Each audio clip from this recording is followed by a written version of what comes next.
Before I start this video, I'd just like to say thank you all for everything you do, especially my patrons. You guys are awesome, and you make all the difference in the world. Thanks a lot, homies.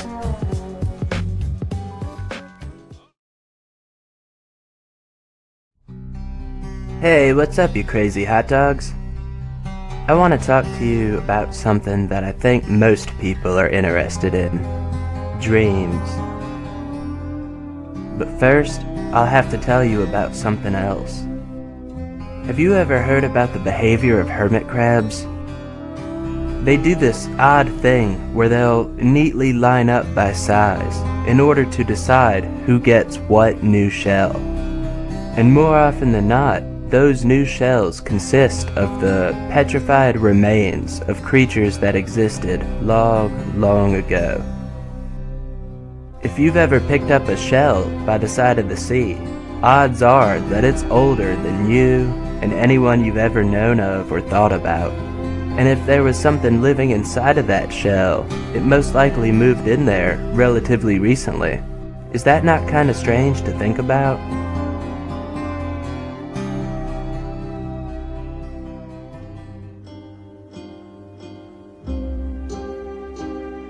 Have you ever heard the phrase, "Nature abhors a vacuum"? Imagine that your home was built out of some kind of material that would last forever. Imagine that after you passed on or moved away, it remained empty. Over time, no matter what, some kind of life would move into that space. It might be plants or insects or molds. Might even be wild animals. Either way, something would move into that space and attempt to claim it as its own. Sometimes I dream about people who have died, people from my past that I was close to at some point. It happens fairly rarely nowadays, but not that long ago, it was much more common. I used to dream about my friend Beans, who was here one day and gone the next. Most of the time, I would be unaware that I was dreaming, and Beans and I would simply go about doing whatever we had done while he was alive. But sometimes, an uneasy feeling would come over me, and perhaps because I was coming closer to waking, my critical faculties would start to kick in. There were times when I just gawked at my deceased friend in these dreams, thinking to myself, "You're gone. You can't be here." But I never had the wherewithal to express it, until one time. I was dreaming. My phone rang, and I answered it, and it was my friend, and he sounded excited and optimistic. He asked me how I was doing, and then he asked me about his family. After I answered him, I asked him how it was that he was calling me. He replied, "What do you mean, dude?" not understanding me. So I said, "Well, you know, because you're dead." There was a pause, and then a click as the call disconnected. After that, there was only a deafening silence, and then I woke up. In all likelihood, these dreams were nothing more than my subconscious struggling with or attempting to grasp the fact that someone close to me was gone. It would be intellectually dishonest of me to declare otherwise. However, that's not where this story ends. I had not expected to start having the same kinds of dreams after my old man passed, but I did. In one such dream, I was with my family as we were all preparing dinner. Just before the dream ended, my old man showed up and sat down at a table. In other dreams, I would see him walking through a hallway, or maybe he would briefly step into the same room as me. And then over time, that same creeping uneasiness that I had mentioned earlier began to manifest in those dreams as well. I was in my father's house, specifically the kitchen.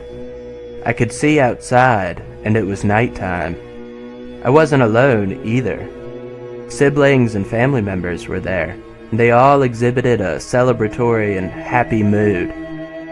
They were all busily preparing personal belongings and stuffing them into backpacks or other such sacks.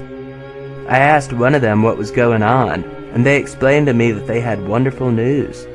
Dad was back, and we were all going to go on a trip with him. I asked how this was possible, and they proceeded to explain, happily. They told me the following with a sense of glee and even pride. Every night, when one of my older brothers finished working, he would pick up a small lantern and carry it into a large field. He was exhausted from doing this so often, but he was glad to be doing something so selfless and that the rest of the family was so grateful for. He would carry the lantern to the edge of the wood line, where he would set it on the ground, and he would sit down next to it.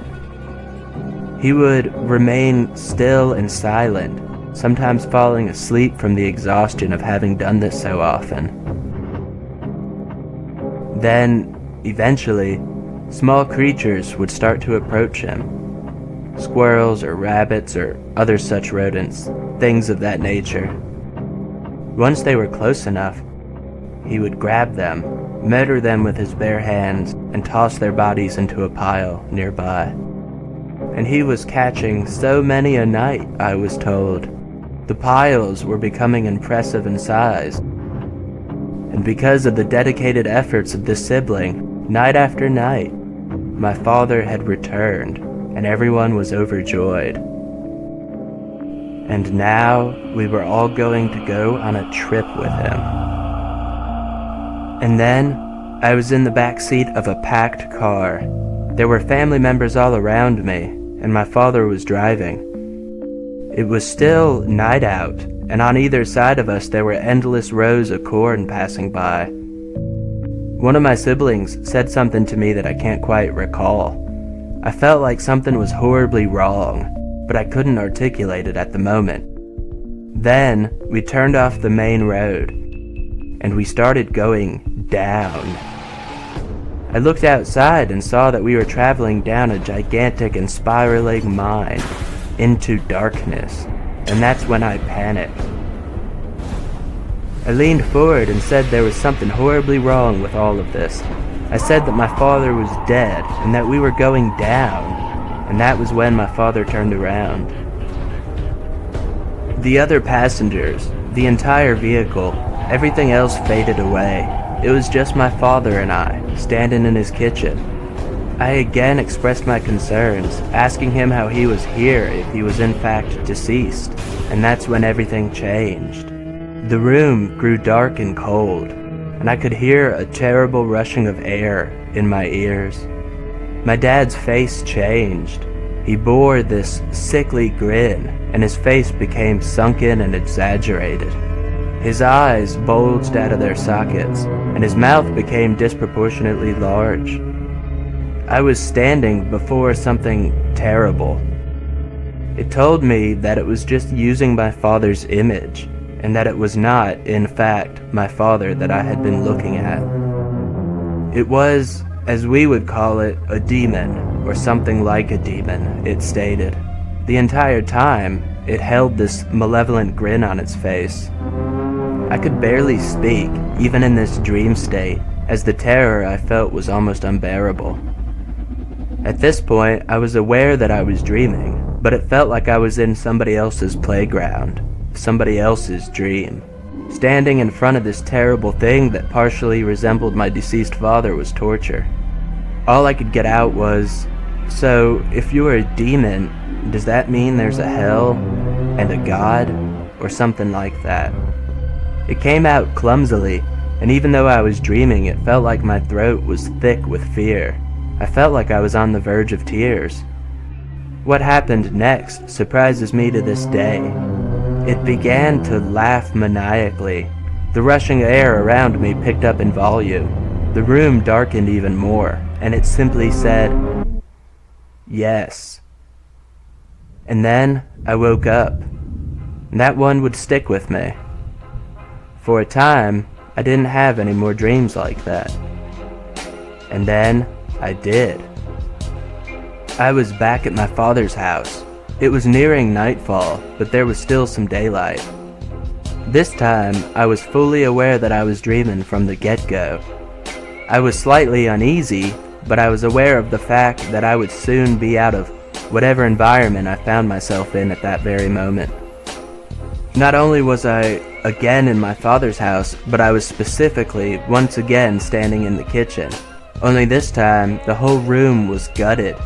There were no cabinets, no appliances, no table or chairs or anything.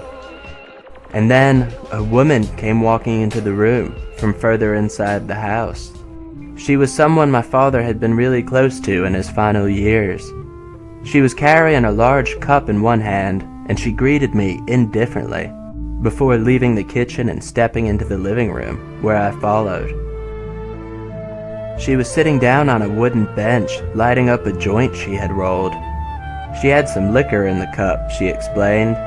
She was sort of waiting, kinda just spending time in the last place my father had been. She missed him and she was going to get messed up while she waited. For some reason, she expected him to show up at some point, as if she didn't quite grasp that he was gone. I looked around the stark and empty room, and it became apparent that it was a pretty miserable environment. There was no electrical power, no anything.